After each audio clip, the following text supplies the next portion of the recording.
በጣም ወሳኝ የክርስትና ነጥብ እንደሆነ እንድትረዱ እፈልጋለሁ።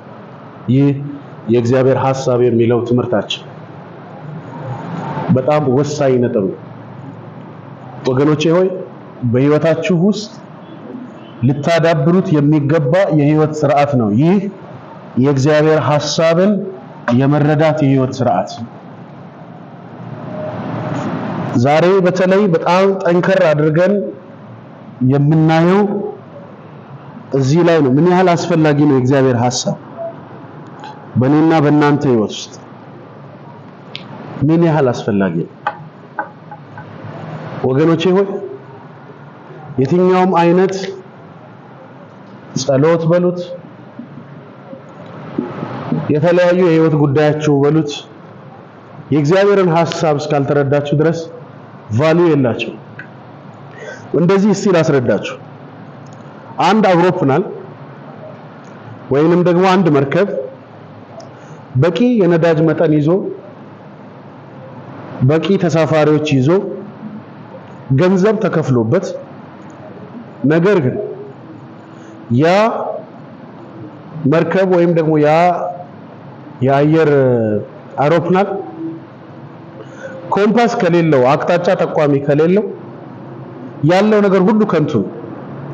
ውድ ሊሆን ይችላል፣ ምንም ሊሆን ይችላል፣ ነገር ግን ከንቱ ነው። በደንብ እንድታውቁልኝ ይፈልጋል። ጸሎት በሉት፣ አገልግሎት በሉት፣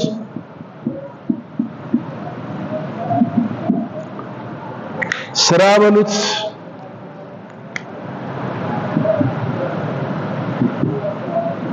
ማንኛውም የህይወታችሁ ስርዓት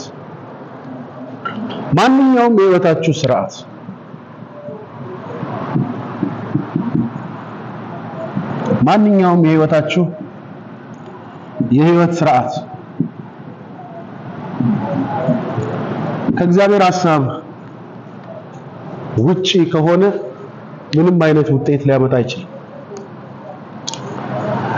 አንድ ሀብታም የሆነ ሰው ገንዘብ ስላለው ብቻ ስኬታማ አይሆን።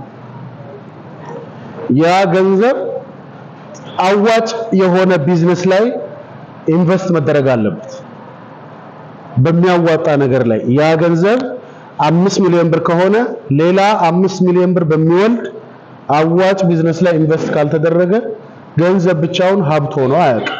አንድ ሰው ገንዘብ ስላለ ሀብታም ነው ማለት አይደለም። ምክንያቱም ምን የሆነ ይሄዳል፣ ገንዘብ እየተጠቀመ በሄደ ቁጥር ምን ይላል? ያልቃል፣ እያለቀ ይሄዳል። ነገ ከድሃዎቹ አንዱ ይሆናል ማለት ነው። ነገር ግን ሁልጊዜም እቅዱ ያንን ገንዘብ አዋጭ በሆነ የህይወት ስርዓት ላይ ወይም የቢዝነስ ስርዓት ላይ ማፍሰሱ ለሱ በጣም ጠቃሚ ነው ማለት ነው። ወገኖቼ ሆይ ክርስትና እያደገ ሲሄድ ሰይጣን ጸሎታችሁን አይደለም እየተዋጋ የሚመጣው። ሰይጣን አገልግሎታችሁን አይደለም እየተዋጋ የሚመጣው። ሰይጣን ስራችሁን እየተዋጋ አይደለም የሚመጣው። ወይንም ደግሞ የተለያዩ የህይወታችሁን አክቲቪቲ እየተዋጋ አይደለም የሚመጣው።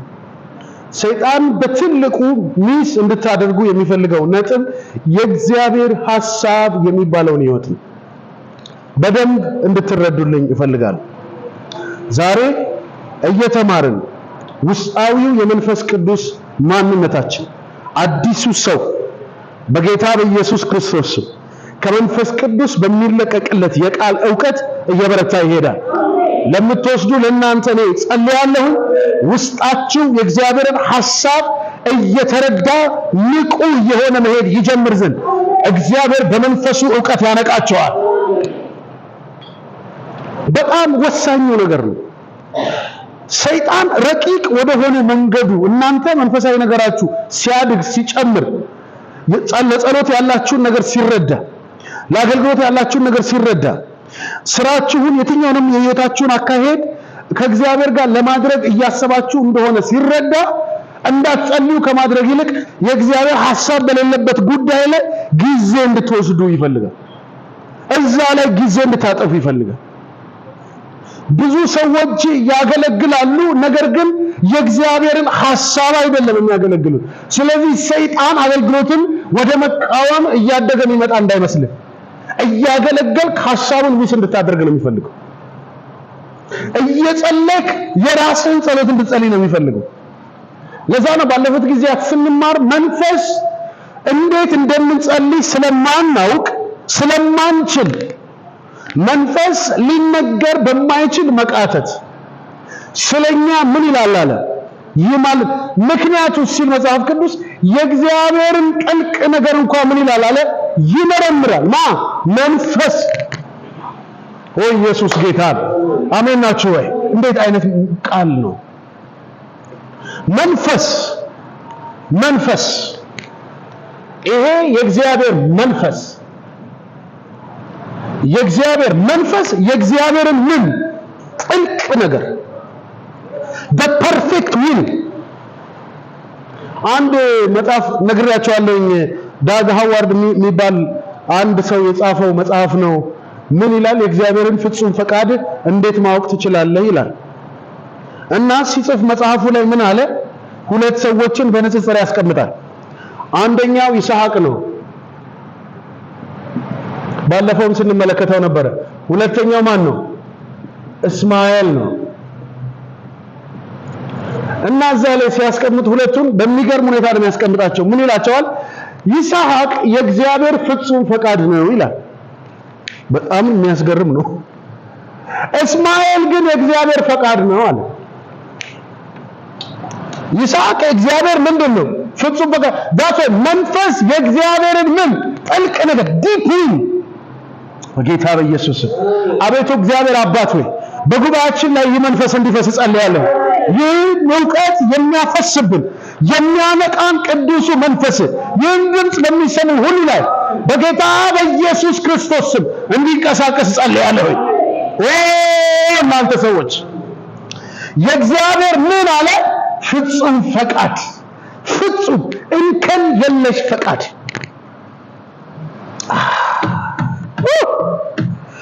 እናንተ ሰዎች ነገሩ ባገለገለ አይመስለኝም። ነገሩ በጸለይ አይደለም። ነገሩ ሰርቶ ባለጠጋ መሆን አይደለም። ነገሩ የተለያዩ ምድራዊ ስርዓትን መጓዝ አይደለም። ነገሩ ዋና ትኩረቱ የእግዚአብሔር ሐሳብ ነው። ወደዳችሁ ጠላችሁ ብልጫችሁ እዛ ውስጥ ነው ያለው። የህይወታችሁ ብልጫ፣ የትዳራችሁ ብልጫ፣ የትኛው እያንዳንዷ የህይወታችሁ የእርምጃ ብልጫ የእግዚአብሔርን ሐሳብ መከተል ውስጥ ነው ያለው። ልንገራችሁ በደንብ አስተውሉ።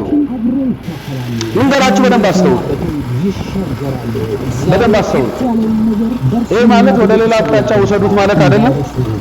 ስትሰሙ በደንብ በጌታ ጸጋና በጌታ ፍርሃት ውስጥ ሆናችሁ ስሙ። ስለ ሶምሶን ልንገራችሁ።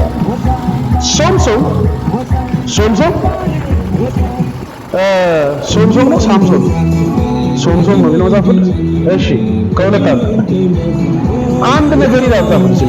ሶምሶን መጀመሪያ ጊዜ ነው ጋዛ የወረደው? ለመጀመሪያ ጊዜ ነው የወረደው? ለመጀመሪያ ጊዜ እንደወረደ ነው እንተላቸው አይደለም።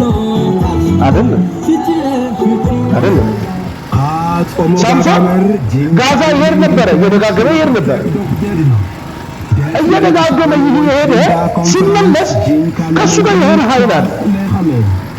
የሆነ ነገር ይንቀሳቀሳል። ደርሶ ይመጣል፣ ይሰራለታል። አንድ ቀን ግን የእግዚአብሔርን ሐሳብ የእግዚአብሔርን ሰነድ ሰጣት። እኔ የእግዚአብሔር ሐሳብ ያለው ጸጉሬ ላይ ማለት በጣም በተቀደሰ ጆሮ ስሙኝ አልኳችሁ። ጥፋታችሁ ይታረም ይሆናል የእግዚአብሔር ሐሳብ እስካላችሁ ድረስ። የእግዚአብሔር ሐሳብን ትታችሁ ልክ እንኳን ብትሰሩ ሕይወታችሁ ምዝረብል። ይህን በደንብ አስምሩ ነው ያለው። የእግዚአብሔርን ሐሳብ ጥሶ ሰው ልክ እንኳን ይሰራል፣ ግድግዳ ይገጨዋል።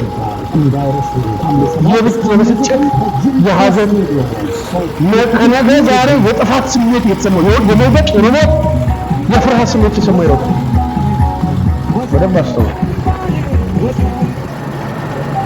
ሰውየው አንድ ቀን እንደዚህ አላት፣ የኔ ኃይል እኮ ያለው ፀጉሬ ላይ ነው አለ። የእግዚአብሔርን ሐሳብ ጣሰ። ልክ ሲጥስ እግዚአብሔር ትናንትና ይሰጠው የነበረውን ዕድል ሊሰጠው አልቻለም፣ አሳልፎ ሰጠው።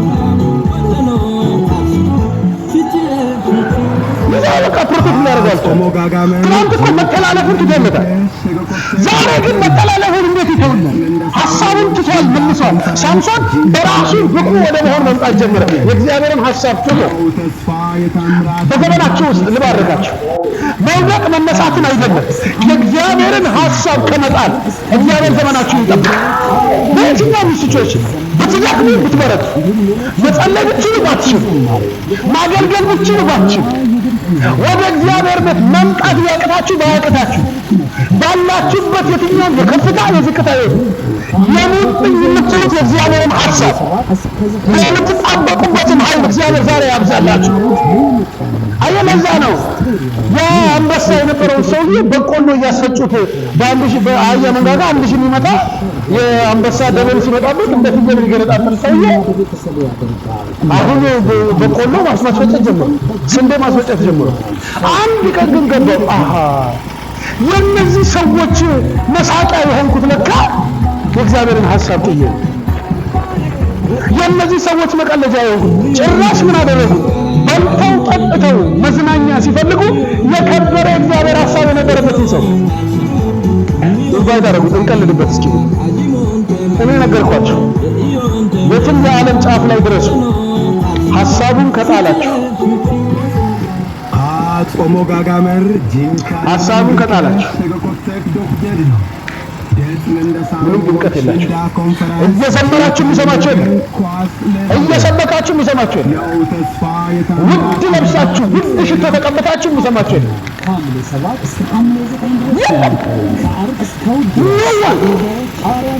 ሰውየው ፀጉሩ ላይ ሲነሳ አብሮት የእግዚአብሔር ሐሳብ ከሱ ሲሄድ ጥላው ተገፈፈ ከላዩ።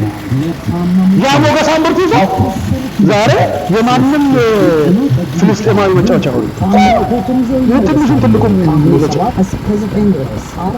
አንድ ቀን ግን እንደዚህ ያለ እሺ፣ ስለ ሁለት አይኖቼና ስለ ፀጉሬ እስኪ አስበኝ አለ። አየሁ እግዚአብሔር፣ አየሁ እግዚአብሔር። ሁልጊዜ እግዚአብሔር ይመለሳል። የሰማችሁ እግዚአብሔር ይላል። የሚመለሰው ግን የፈቃዱ ቦታ ላይ ሆነ አይደለም። ወደ ሐሳቡ ልብ ሲቀና እግዚአብሔር ወደ አንተ ልብ ይቀና። በደንብ ፈገዝ አድርግ። በጣም ብዙ ሰዎች በቃ ልክ እንደዚህ በቃ እስማኤል የሆነው ነገር እንባርከው ይላል። በቃ አሁን ያለሁበትን ሲቹዌሽን ባርከው። እግዚአብሔር መባረክ ምሽ ግድ ነው።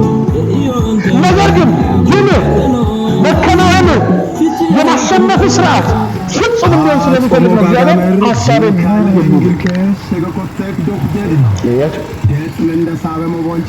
መጽሐፍ ቅዱሳችንን ባለፉት በተመለከትናቸው በእነዚህ በዮናስ ምዕራፍ 1 ቁጥር 3 ላይ፣ ሉቃስ 8 ላይ፣ ሁለተኛ ጴጥሮስ ምዕራፍ 1 ቁጥር 20 ላይ፣ ራእይ 3 ምዕራፍ 3 ቁጥር 7፣ አንደኛ ጴጥሮስ አንደኛ ምንድን ነው? አንደኛ ማን የላየው የዛፉ 5 ከቁጥር 6 ኦኬ ፒተር ነው። አንደኛ ጴጥሮስ ምዕራፍ 5 ቁጥር 5 እና 6 ማን ነው? ምዕራፍ 5 ቁጥር 6 እና 7 በተመለከትንበት ጊዜ ውስጥ በእነዚህ ውስጥ ያሉ የተጨመቁ ነገሮች ሰዎች ከእግዚአብሔር ሐሳብ ጋር ሲሄዱና ሳይሄዱ ያለ የማሸነፍ የህይወት ስርዓት የትም አትደርስም። መንፈሳዊ ሆነ እየጸለይክ የትም አትደርስም የእግዚአብሔር ሐሳብ በውስጥ እስከሌለ ድረስ። ምክንያቱስ ባለፈው ሳስተምር ረጅም ጊዜ በፊትም ብያቸዋል። ጸሎት የሰው አይደለም። ጸሎት የእግዚአብሔር የፈቃዱ ስርዓቱ እግዚአብሔር ፈቃዱ የሚፈጽምበት ጸሎት የኛ አይደለም። መንፈስ ቅዱስና እኛ በእግዚአብሔር ፊት ቀርበን መንፈስ ቅዱስ የእግዚአብሔር ሐሳብ እየመረመረ በእኛ አንደበት ወደ ምድር የሚያመጣበት ስርዓት እንጂ ጸሎት ፍላጎትን መጠየቂያ አይደለም። ጌታ ኢየሱስ የምትወዱትን ሁሉ ለምኑ አለ። ከዛ ጳውሎስ በደንብ ሲያስረዳ ያን የምትለምኑበትን መንፈስ ራሱ እግዚአብሔር ነው የሚሰጣችሁ አለ።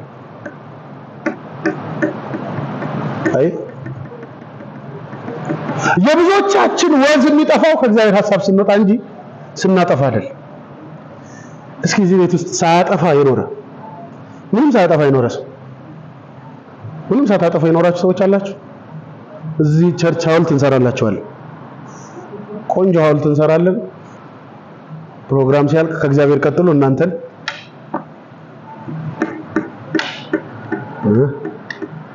ባንሰግድላችሁ እንኳን ዕጣን እናጨስላችኋለን።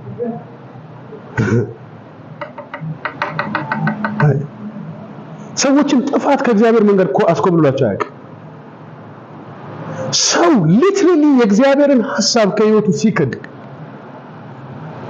ሲክድ እኔ 100% እርግጠኛ ሆኜ ልንገራችሁ፣ ኢትዮጵያ ውስጥ ካለ የወንጌል አማኝ ቤተክርስቲያን አብዛኛው የእግዚአብሔርን ሐሳብ ይሳታል። አመሰግናለሁ ስለምትሰሩ። አብዛኛው ሞስት ኦፍ ቤተክርስቲያኖች የእግዚአብሔር ሐሳብ አንድነት ሆኖ ሳለ ተለያይተን ነው። የእግዚአብሔር ሐሳብ መከባበር ሆኖ ሳለ እዛና እዛ ቁጭ ብለን ድንጋይ ስንወራወር፣ የእግዚአብሔር ሐሳብ መፈቃቀር ሲሆን ወንድሙ ላይ ተከታታይ ከወር የሚወጣ መጽሔት እየጻፈ አናቱን ይከለክታል። የወንድሙን ድካም እንኳን መሸከም የማይችል ነው። ስለዚህ መንፈሳዊ ነን፣ በጣም ኃይለኞች ነን፣ ጀግኖች ነን እንላለን። ከተማውን ጠቅላላ በፖስተር በባነር አቆሽሸን ወንጀለኞች ነን። መንግስት ይጠይቀን፣ በዚህ ጉዳይ መጠየቅ አለብን። የየሰፈሩን አጥር ከኛ በላይ ያቆሸሸ የለም። የእግዚአብሔር ሐሳብ ያለ ጩኸት የሰው ብልጫ ነው። ያለ ጩኸት ምንም ሳታስፈራራ ምንም ስላንተ ሳትነግረን ሳትደሰኩርልን ዝም ብለህ እግዚአብሔርን ሐሳብ ስትኖረው እላይ ይሳታል። እላይ እግዚአብሔር መገኘታል። ከአፍ ቃል ጋር ይሰራል፣ ከእጅ ጋር ይሰራል፣ ከዓይንህ ጋር ይሰራል። እግዚአብሔር ከእርምጃ ጋር ይሰራል። እግዚአብሔር ይሰራል። እና ሐዋርያው ጳውሎስ ለሐዋርያነት ይመስላል ዋጋ የከፈሉት ይመስላችኋል? ሐዋርያ ስለተባሉ ነው ዋጋ የከፈሉት። የእግዚአብሔር ሐሳብ በእነሱ ውስጥ ያለ እግዚአብሔር ሐሳብ እንዳይነቀፍ፣ ከእግዚአብሔር ሐሳብ ውጪ የሆነ ወንጌል እንዳይሰብኩ። ባለፈው ስንነጋገር ገላትያ ላይ ምን አለ? ማንም መልአክ እንኳን ቢሆን እኛ ከሰበክንላችሁ ሌላ ቢሰብክላችሁ የተረገመ ማንም። እናንተ ሰዎች ጾም ጸሎት ይዛችሁ ስለወጣችሁ የምትበልጡት ህይወት የለም። ስትጾሙና ስትጸልዩ መንፈስ ሊነገር በማይችል መቃተት እግዚአብሔር ያሰበውን በእናንተ ውስጥ ይማልዳል፣ ይቃትታል። ምክንያቱም እሱ ፍጹም የእግዚአብሔር ዕውቀት ነው። መንፈስ ቅዱስ የእግዚአብሔር ዕውቀት ነው። በዘመናችሁ ውስጥ የእግዚአብሔርን ሐሳብ ጥላችሁ የምትሮጡት ሩጫ ይደርስ። እውነት ስለሆነ ነው፣ ግልጽ ስለሆነ በየአዳራሾቻችን ስንሰበሰብ የሚነገረን የኛ ሐሳብ ከሆነ ቆም ብለን መጠየቅ አለብን። ስንወጣ ያው ነው ኑሯችን።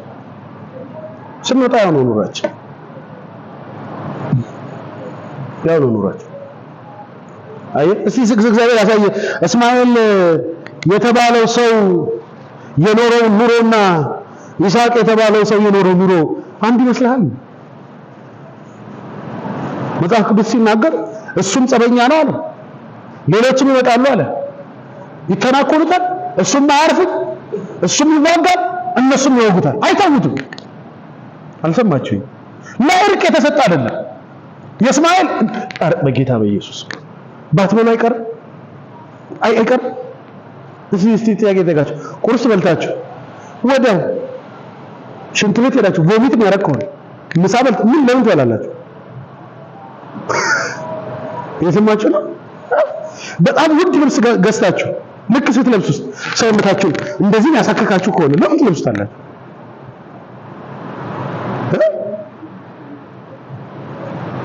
እስማኤል ተባረከ፣ እንደ እግዚአብሔር ፈቃድ ተባረከ። ግን ቀስት ያለው ሁሌ ይወረወርበት ቁጭ ብሎ አያውቅም። በዘመኑ ረፍት የለው። ይስሐቅ ቢሉት ሰው ተመልከተው ይቆፍራል፣ ይደፍኑበታል፣ ይምሳል፣ ጉድጓድን ይምሳል፣ ይደፍኑበታል፣ ይምሳል፣ ይደፍኑበታል፣ ይምሳል። ሲደፍኑበት በደፈኑበት ቁጥር ይፈልቅለታል። መጨረሻ ላይ ሲያዩት ለጥል የማይመች ሰው ነው፣ ለጸብ የማይመች ሰው ነው፣ የእግዚአብሔር ሐሳብ አብሮት የሚሄድ ሰው ነው። ይህ ሰውዬ ከመጣላት ይልቁንስ መስማማት ይሻላል። ለምን? ነገ ይገዝፋል፣ ነገ ኃያል ይሆናል። ይህ ሰውዬ ነገ ግዙፍ ነው የሚሆነው። ስለዚህ ብንስማማው ነገ አይበቀለንም። የዮሴፍ ወንድሞች በራሳቸው ሐሳብ አንስተው የሸጡትን ብላቴና እድሜው ሲያልቅ፣ ሰሞኑን እየነገርኳችሁ ነበር፣ እድሜው ሲያልቅ መሞቻው የአባታቸው እድሜ አልቆ መሞቻው ሲደርስ ይሄ ሰውዬ እንዳይበቀለን የእግዚአብሔር ሐሳብ የሌለው ሰው በጌታ ሆነ አልሆነ እንደነበረ ነው የሚኖረው። መቼም ሳይተኛ ነው የሚኖረው። ካሁን ተገንጥሎ በሩ ጎል መጣብኝ ነው እያለ የሚተኛው። ተዘልሎ ሊተኛ አይችልም። በለዓም እስራኤልን ሊረግም በመጣ ጊዜ ከበለዓም ጋር እንደዚህ አየው እስራኤልን። አረ ከያዕቆብ ኮከብ ይወጣል አለ። ሲሉት እስራኤል አለ በዘመናት መካከል እንደ እንስት አንበሳ ተዘልሎ ይተኛል አለ። እንዴት እየበረገገ አይደለም እስራኤል የኖረው። እስራኤል ከእግዚአብሔር ሐሳብ ውጪ የሆነለት ነው ጠላቶች የሚበረቱት። አንድም ቀን በርትተውበት አያውቁም። እንዴት ነው ዋስትና ሊሆን አይችልም። የሃይማኖት ካባ መልበስ ዋስትና ሊሆን አይችልም። እንደዚህ ጋር ቆሞ ማውራት ዋስትና ሊሆን አይችልም። ቆም ብሎ ማሰብ ይሻላል። ቆም ብሎ ማሰብ ይሻላል። ማካበድ የትም አያደርስም። እኔ ነቢያቶች አለቃ ማለት የትም አያደርስም። ዋና ነኝ እኔ ለእግዚአብሔር መንግስት እያሉ መጮህ የትም አያደርስም። መለስ ስንበል ወደ እግዚአብሔር ሐሳብ መለስ ስንበል በጋርድ ስለሄደ የሚቀየር የኢትዮጵያ መንፈሳዊ እንቅስቃሴ የለም። መለስ ስንበል ሐሳብ ውስጥ እንደበቅ። አንድ ሬዲዮ ላይ ድሮ ነበር፣ አሁንም አለ መሰለኝ አላውቅም። እርሶ ቢሆኑ ምን ያደርጋሉ የሚል ሰምታችሁ ታውቃላችሁ? እርሶ ቢሆኑ ምን ያደርጋሉ? ከዛ አንድ ሴትዮ ትመጣና ታሪኳን ትናገርና እርሶ ቢሆኑ ምን ያደርጋሉ? ሄሎ እኔ በሆን ኖሮ እያለ ሰው ሁሉ ምን ይላል? ይገባ። የሴትዮዋ ቁስል የሴትዮዋ ህመም አይገባው ሰው ግን እኔ በሆን ኖሮ ይላል። ያልተነካ መቼም ግልግል ያውቃል። እኔ በሆን ኖሮ ይላል። አየህ ግን እስኪ በበጎ ገልብጥ። በአንተ ቦታ ኢየሱስ ምን ይወስን ነበር? አገልጋይ ሆኖ በዚህ ዘመን የተጠራ ሰው ሆነ በአንተ ቦታ የተቀመጠ ኢየሱስ ቢሆን የሚወስነው ምንድነው? ለልጆች ኢየሱስ ምን ይወስናል? ለምታገለግለው ህዝብ ኢየሱስ ቢሆን ኖሮ ምን ይወስን ነበር?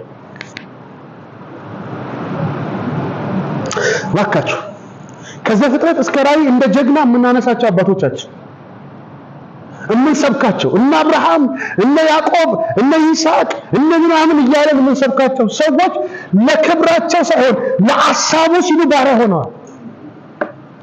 ሐሳቡ ከነሱ እንዳይወሰድ። በአጭር ቋንቋ የእግዚአብሔር ሐሳብ የእግዚአብሔር ሞገስ የሆነው መንፈስ ቅዱስ ነው። በደንብ አስተውሉ።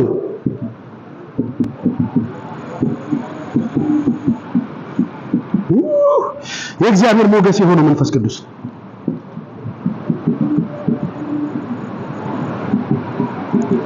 አየህ፣ ጌታ ኢየሱስ ክርስቶስ ምንድነው ያለው? እኔ ብሄድ ይሻላል አይደለ? እሱን እልከዋለሁ። እሱ ለሰው ልጆች ውድ ስጦታ አድርጉ ሞገሳም እንዲሆን የሰው ልጅ የተሰጠው መንፈስ ቅዱስ ለሰው ሞገስ፣ ለሰው ድል፣ ለሰው ማሸነፍ ትልቁ ስጦታ እግዚአብሔር መንፈስ ነው። እነዛ አባቶቻችን በመንፈስ የእግዚአብሔርን ሥራ እየተከተሉ የኖሩበት ምክንያት ይሄ ነው።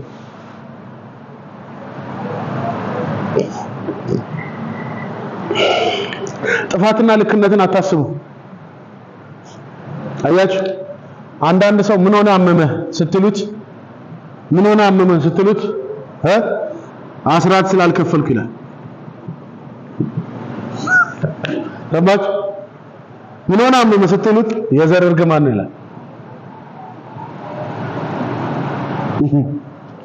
አያችሁ? ምን ሆነ አመመህ ስትሉት ቡዳ በላኝ ይላል።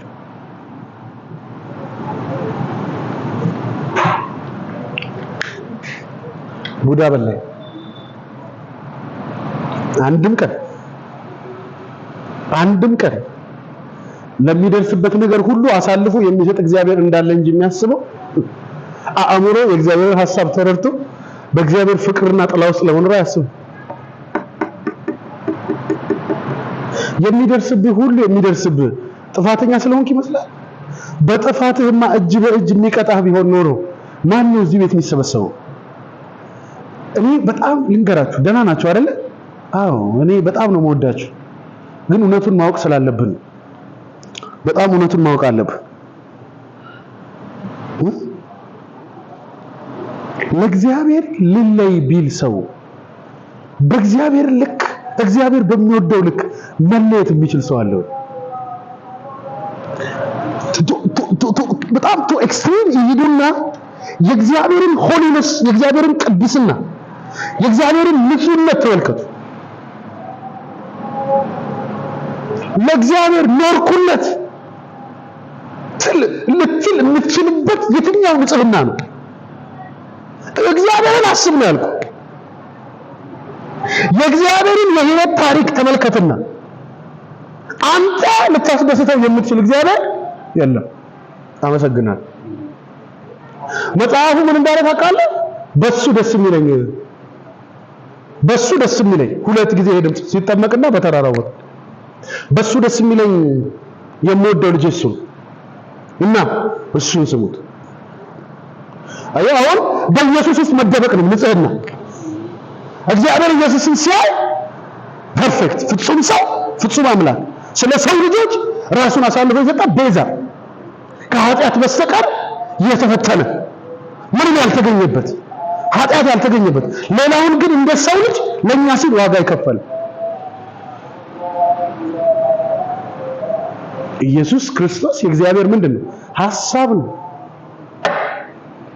የእግዚአብሔር ሐሳብ ነው። ወደ ምድር የመጣ የሰው ልጆች ምን እንጀራ፣ የህይወት እንጀራ፣ የህይወት ምን እንጀራ።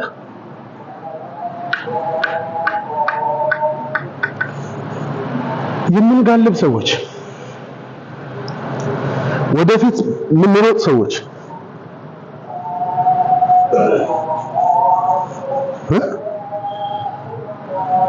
ቆም ብለን ማሰብ አለን። መንጃ ፍቃድ ትምህርት ቤት ስትማሩ ጠዋት መኪና ከማስነሳታቸው በፊት ምን ይሏቸዋል? ግባ፣ በር ክፈት፣ ሞተር አስነሳ ይሏቸዋል። የመጀመሪያ ነገር ምን ያደርጋሉ? ሄድና ኮፈን ክፈት፣ ዘይት ሞተር ዘይቱን ቼክ አድርግ። ሊቤል ነው ይባላል አይደል? ይሄ የጋራጅ ቋንቋ ነው። በእንግሊዘኛው እንደሆነ ነው። ታወጣለህ፣ በጨርቅ ትጠርግና መልሰህ ትነክራለህ። መለኪያ ታያለህ፣ ታስገባለህ። ከዛስ ዙሪያውን ትዞራለህ። መኪና ጎማ ተኝታ አልተኛም። ከዛ ሞተር ታስነሳለህ። ከዛስ ራዲያተር ትከፍትና ውሃ ትጨምራለህ። ውሃ ከሌለ ውሃ ይወስዳል። ያው ይሄ ኢትዮጵያ ስለሆነ አሮጌ መኪና ስለሚመጣ ነው። ሌላው ሀገር እያስነሱ ነው የሚሮጡት።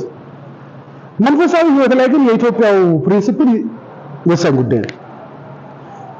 ጠዋት ተነስተህ አገልጋይ ስለሆንክ አትሮጥም። በጌታ ስለሆንክ ነው። በጌታ ኢየሱስ ጌታ ሆይ ዛሬ ቀኑን ባርካለሁ በኢየሱስ ደም መንገድ ላይ ያለ አደጋ በዛ ገብቶ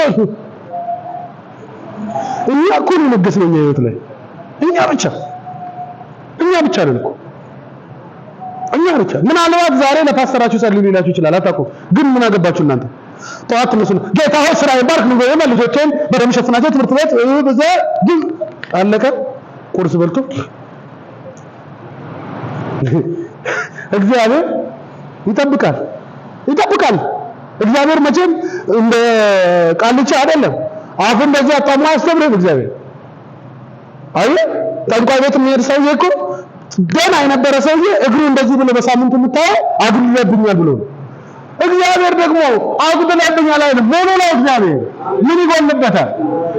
እግዚአብሔር ሐሳቡን ባንተ ላይ የሚጭነው ሙሉ እንድትሆን ነው። እናንተ የመለኮቱ ባህሪ ምንድን ናቸው አለ? ተካፋዮች ናቸው አለ ጴጥሮስ። ሙላቱን የምትካፈል ሁሉ በሁሉ የሆነ አንዱ ጌታ ለሚቀሩት ባለጠጋ ነው። ሁሉ ጌታ ነው። አንዱ ጌታ ሁሉ ጌታ። ጠዋት ተነስተህ እኔ አሁን ማፈር ጀምሬያለሁ።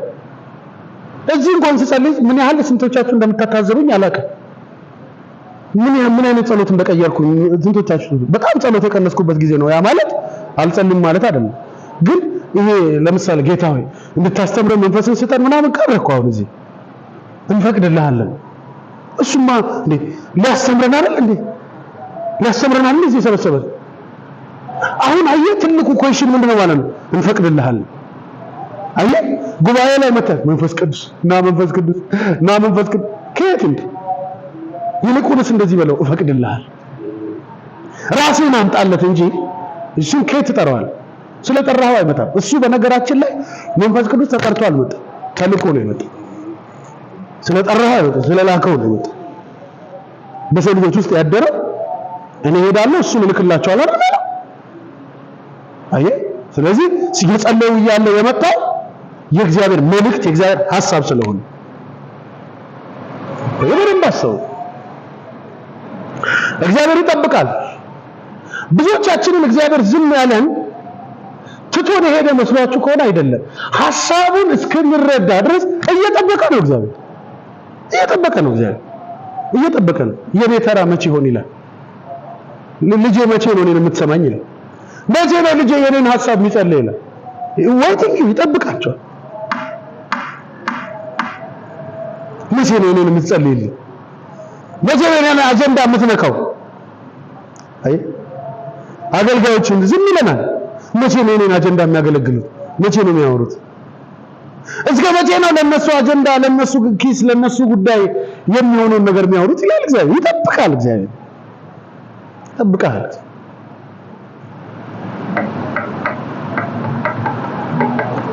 እግዚአብሔር እየጠበቀ ነው። በደንብ አስተውል። ያለ እግዚአብሔር ሐሳብ ጸሎት፣ ያለ እግዚአብሔር ሐሳብ አገልግሎት፣ ያለ እግዚአብሔር ስራ፣ ያለ እግዚአብሔር ማንኛውም ጉዳይ የህይወት ስርዓት ብትተው ይሻላል። በጌታ ከሆንክ በክርስቶስ ከሆንክ። ጳውሎስ በሮሜ መልእክቱ ሲናገር እግዚአብሔርን ለማወቅ አልፈለጉም። የእግዚአብሔርን ሐሳብ አልወደዱትም። ሮማውያን አልፈለጉም። የራሳቸው ኢምፓየር አለ፣ ዓለምን ጸጥ አድርጎ የሚገዛ። ለምን እግዚአብሔር ያስፈልጋቸዋል ለነሱ? ነገር ግን እግዚአብሔር ከመንግስታት ሁሉ በላይ የጸና መንግስት ያለው ለመንግስቱ ፍጻሜ የሌለው ሐሳብ ውስጥ ሊከታቸው ፈለገ። ዛሬ የሮም ኢምፓየር ብለህ ብታስብ ተረስተዋል። ሰው ሁሉ ረስቶታል። ኃያል ሀገር ብለህ አትቆጥረውም። የሮምን መንግስት ተንኮታኮተ።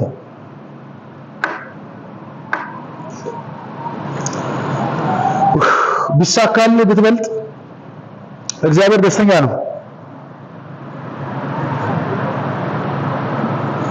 ኢየሱስ ጌታ ነው። ደጋግሜ እናገራለሁ። በየትኛውም ጉዳይ ብትከናወን እግዚአብሔር ጉዳዩ አይደለም። እኔ ህይወት እንዲሆንላችሁ አይደለም እንዲበዛላችሁ አበንደንት እንድትረፈረፍ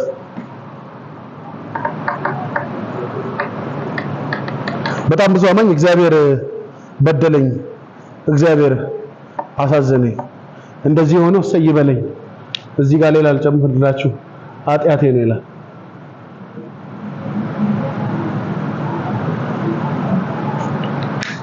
ለምን እንዲሆነብህ ኃጢአት ለምን እንዲሆነብህ እንደዚህ አይ ኢቭን ቸርች ላይ ነግራችኋለሁ አይደል? ቸርች ላይ ቆመ አስራታችሁን ስጡ በጌታ በኢየሱስ ስም። አስራታችሁን የማሰጡ ሰዎች ሆስፒታል ከምትገብሯት አስራታችሁን አትስጡ። ደህና ናችሁ? እዚህ ቤት ነው ሰዎች አስራታችሁንም አትስጡ። ሐኪም ቤትም አትሄዱ በኢየሱስ። አይ ምን አይነት ጭንቅላት እንዳላያችሁ ቸርች ውስጥ እኔ እኮ ስለሰማሁ በአይኔ ስንት ጊዜ ሲባል ስለሰማሁ እኮ እኔ ራሴ ልለው ስንት ጊዜ እግዚአብሔር ጠብቆኝ ነው እንዴ? አስራትን እሺ አስራትን አልሰጠም። ከዛ እግዚአብሔር ጠቅ ከዛሽ ቶሎ ብለህ ላጥ ሆስፒታል አስራት ስንት ነው? 2000 ብር ለጥ። ከዛ እዛ ስንት ታውጣለህ? 12000 ብር። ከዛ ፓስተሩ አመን አይደል አስራትን ሰጥታል አልሰጠም እኮ በሚቀጥለው ወር ስጥ ይላል። በሚቀጥለው ወር መተህ ስትሰጥ አጋጣሚ ሆኖ የዛኛውን ወር ሰላም ትሆናለህ። ከዛ በኋላ በፍርሃት ነው የምትሰጠው። ወደ አይደለም የምትሰጠው፣ ደስ ብሎ አይደለም የምትሰጠው። ለእግዚአብሔር በረከቴን አመጣለሁ ብለህ አይደለም የምትሰጠው። ለእግዚአብሔር መንግስት አስተዋጽኦ አደርጋለሁ ብለህ አይደለም የምትሰጠው። ሆ ያለፈው ወሬው እንኳን ተናጋር የዛሬ ዓመት ህዳር ላይ የዋልኩ አልጋ ላይ ዋልኩኝ እኮ አስራቱን ከልክየው እግዚአብሔር ቃልቻ ነው አንተ ጋር ምን ይፈልጋል እግዚአብሔር ከኛ እኛ ነን እኮ ከእግዚአብሔር ምን ፈልገው ጉዳይ አለን እኛ እኮ ነን እግዚአብሔር ጋር ጉዳይ አለን እናንተ ሰዎች ምንድን ነው የምንሰጠው አሁን እዚህ በተሰበሰብን ለእግዚአብሔር ይሄ ስፒከር ምን ያደርግለት ነው እየሰማን እግዚአብሔር በዚህ ስፒከር መዝሙር ኧረ ተው እዚህ ቬንቲሌተር እግዚአብሔር እየቀዘቀዘ ነው እንዴ ሱራዙ ዘቅ እንዴ ተው እንጂ እግዚአብሔር ለኛ ሁሉ እንዲሞላልን የሱን ሙላት እንድንካፈል ወደደ የእግዚአብሔር ካዝና በሰው ነገር አይሞላም እግዚአብሔር በሰው ሊደሰት አልቻለም አንድ ልጁን የላከው ለዛ ነው ተው ሐሳቡን ጥለሃት ኮብልን ተው መንፈሳዊ አትሁን ምንድነው ሐሳቡ ጸሎቱ ሁሉ እንዲሆን እፈቅድልሃለሁ ቅዱስ የእግዚአብሔር መንፈስ ቤቴን እፈቅድልሃለሁ ትዳሬን እፈቅዳለሁ አገልግሎት ያንተ ነው የማገለግለው እዚህ ያንተ ነው ይህ መሰዋው ያንተ ነው አንተ የምትፈልገውን አድርግ እኔ ደግሞ ታዘዛለሁ ከኋላ እሄዳለሁ እኔ አንተ ቅደም ልጆቻችሁ ላይ እጃችሁ እየጫናችሁ የምትጸልዩላቸው ምንድን ለእግዚአብሔር ዕውቀት ለእግዚአብሔር ሐሳብ አሳልፋችሁ ስጡ ትዳራችሁን አሳልፋችሁ ስጡ አገልግሎታችሁን ለእግዚአብሔር የሚመች ለእግዚአብሔር የሚያስደስት ይያላል በራሳችን ሐሳብ ምን በራት ቤተክርስቲያን አንድም ቀን የኛ ሐሳብ ለእግዚአብሔር አስደስቶ አያውቅ ሁላችሁም እንደምታውቁት ነው ምንድነው የምሰማው ግሳት ሲለው ኧረ ህዝቡ ለእግዚአብሔር አስቦ ያመጣው ነው እግዚአብሔር ሊበላ ሆዳምስ ምን ነው ፈራችሁ ሆዳም ነው ቆይ ራሱ ሊበላ ህዝቡ አስጨነቀኛል ምን ብሎ እነዚህማ የሰበሰቡ ለእግዚአብሔር አሁንም ፎጋሪ ወስቷል ለእግዚአብሔር ታው የትም አያደርስም እግዚአብሔር አለው ከመሬት ነበር ያነሳለው ሳውል አለው እግዚአብሔር እኮ ከአፈር ነው ያነሳለው ከአህያ ጠባቂ ከአህያ ጭራ ኋላ ነው ያነሳው በንግስና እኮ የተጠራ ሰው አይደለም ዛሬ ውስጥ የሌለ ታሪክ ነው እግዚአብሔር የሰጠው አንተ ግን አለው ናከዋለው በሰጠው ነገር እግዚአብሔርን ማስተናገድ አልቻልክም ሐሳቡን መኖር አልቻልክም እና መንግስቱን እግዚአብሔር ካንተ ቀደደዋል ለልጁ እንኳን አሳልፎ አልሰጠም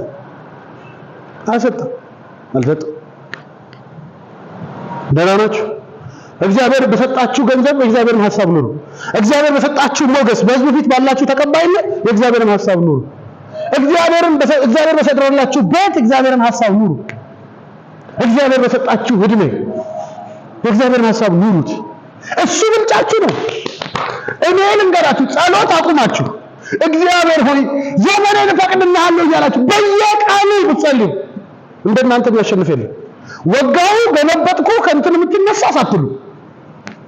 ሳትሉ ራሴን እሰጥሃለሁ ለዛ ነው መጽሐፍ ቅዱስ ሲናገር እንደዚህ ያለ ራሳችሁን ሕያውና ቅዱስ መስዋዕት አድርጋችሁ ለእግዚአብሔር ታቀርቡለት ዘንድ ያ ማለት ሐሳቡን የሚፈጽምበት ንብረት ትሆኑለት ዘንድ ለፖይንት ይሄ ነው የእግዚአብሔር ፕሮግራም ይሄ ትውልድ መስማትም መከተልም ያለበት ይሄንን አያችሁ እናርግልህ አይባልም እግዚአብሔር እናድርግልህ ይሄንን አስበንልሃል አይባልም እግዚአብሔር እሺ ነው የሚባለው እከተልሃለሁ ነው የሚባለው ምን ላድርግልህ ነው የሚባለው ምን አድርግልህ ዘንድ ትወዳለህ ነው የሚባለው ምንድነው መሻትህ ነው የሚባለው እግዚአብሔርን እንደ ማርያም ተሽቆጥቁጦ ማገልገል ነው እንጂ እግዚአብሔር ፊት ሲመጡ እንዳንበሳ መሆን ከአመድ ያነሳን እግዚአብሔር ረስቶ እንዳንበሳ መሆን የት ሊያደርስ አንዳንድ ሰው እግሩ ስንጥቅጥቅ ብሎ የሚያደርጋት ጫማ አጥቶ እግዚአብሔር ከመሬት ሲያነሳው ቸርች ጥግ ወንበር ላይ ተቀምጦ እንደዚህ ያረጋቸው ነው ያበላውን ያጠጣውን እግዚአብሔር አመዱን ያራገፈለት እግዚአብሔር በገንዘብ ቀይሮ በራሱ ሐሳብ ይኖራል። ከዛስ በቤት ሰራተኛው አስራት ወደ ቸርች ይልካል። ከዛ አልጋ ላይ ይውላል። ፓስተር ጥሩልኝ ይላል። ፓስተሩም ጥሩ የቸርች ከፋይ ገንዘብ የቸርቹ ገንዘብ ከፋይ ስለሆነ ጌታ እንዳትወስደው ይሄን ሰውዬ ለምን የሰውዬ ከሞተ ገንዘብ የለም ቸርች እንዳትወስደው ያለው ጌታ ለልጆቹ አስቡ አይደል ለምን አስባለ ለራሱ አስቡ። ዘይጣን እያጠቃን ያለው በምንድነው ታውቃላችሁ? የእግዚአብሔር ሐሳብ ከኛ አእምሮ በማዘናጋት በማደንዘዝ ማን አዚም ያደረገባቸው አለ ጳውሎስ ለእውነት እንዳትታዘዙ ያን የተሰቀለው እንዳታዩት። እኔ ይሄን ጥያቄ ጠይቃችሁና ነገ እንቀጥለዋለን። እሺ ተጋጭ መስቀሉን አይቶ ሰው የኢየሱስን መስቀል አሰላስሎ ሰው ምን አይነት ኑሮ ነው ሊኖር የሚችለው? ይህን ብቻ ጥያቄ ላስቀምጥላችሁ። ለምንድን ነው ጳውሎስ እናንተ ሰዎች መስቀሉን ከማየት የከለከላችሁ ማን ነው? እናንተ ገላትያ ሰዎች አለው። ምክንያቱም ኑሮ እየተበላሸ ያለው አይን ከመስቀሉ ላይ መነሳት ሲጀምር ነው። መስቀል ውስጥ ምን አለ? ፍጹም መታዘዝ አለ። መስቀል ውስጥ ምን አለ? ለእግዚአብሔር ሐሳብ ራስን አሳልፎ መስጠት አለ። መስቀል ውስጥ ምን አለ? በእግዚአብሔር ሐሳብ ጀምሮ በእግዚአብሔር ሐሳብ መጨረስ አለ። የኢየሱስ መስቀል ስታይ ነው የምታየው። የሚያስጨንቅ መንገድ ውስጥ እንኳን እሳት በዛበት የእግዚአብሔር ፈቃድ አይደለም ብለህ አይደለም የምትወጣው። ፈቃድ ከሆነ ጽዋውን ተጠጣዋለህ ብለህ የምታልፍ። ክብር ለእግዚአብሔር። አስተውሉ። ቆም ብላችሁ ሁሉም ስርዓት በእግዚአብሔር ሐሳብ ውስጥ ካልተራመደ ዋጋ የለው። አማኝ የእግዚአብሔርን ሐሳብ እንዲያስቀድም እንጂ አማኝ በራሱ ሐሳብ እንዲኖር አልተፈቀደም። ነገ እንቀጥለዋለን። እግዚአብሔር በዚህ ደካማ ሰው ጥቂት ነገር ነግሯቸዋል። እንግዲያው ስላስተማር መንፈስ ቅዱስ ክብር ይሰጣሉ። ከዚህ በላይ ክብር ይሁንለት። ሃሌሉያ ግሎሪ ቱ ጂሰስ